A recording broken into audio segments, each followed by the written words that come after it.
আমরা প্রত্যেকটি মানুষ আশা করি আমাদের জীবন হোক উন্নতিশীল, সৃজনশীল এবং তৃপ্তিদায়ক। আর এটা তখনই হয়ে ওঠে যখন আমরা সময়কে কাজে লাগাতে পারি। আর আমরা সময়কে তখনই কাজে লাগাতে পারি যখন আমরা সময় সম্পর্কে সচেতনতা লাভ করতে পারি।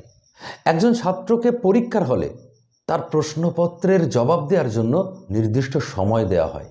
ঠিক অনুরূপভাবে এই পৃথিবীতে সমস্ত কাজকর্ম করার জন্য স্রষ্টা আমাদেরকে সীমিত জীবনকাল দান করেছেন। তাই আমরা প্রতিনিয়ত যে সমস্ত কাজ করি তা ভালো হোক বা মন্দ হোক, এবং প্রতিনিয়ত আমরা নিজেদেরকে যে সমস্ত কাজে ব্যস্ত রাখি সবই কিন্তু সংগঠিত হয় এই সীমিত জীবনকালের মধ্যে।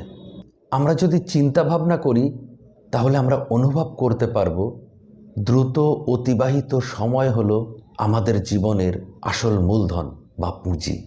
এক বরফওয়ালা বাজারে বরফ বিক্রি করার সময় জোরে জোরে হেঁকে হেঁকে বলছেন, দয়া করো এমন এক ব্যক্তির প্রতি যার পুঁজি গলে যাচ্ছে।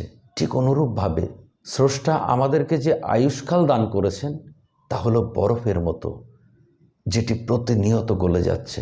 তাই আমরা যদি আমাদের সময়কে নষ্ট করি অথবা ভুল কাজে ব্যয় করি তাহলে সেটা হবে আমাদের জন্য চরম ক্ষতি।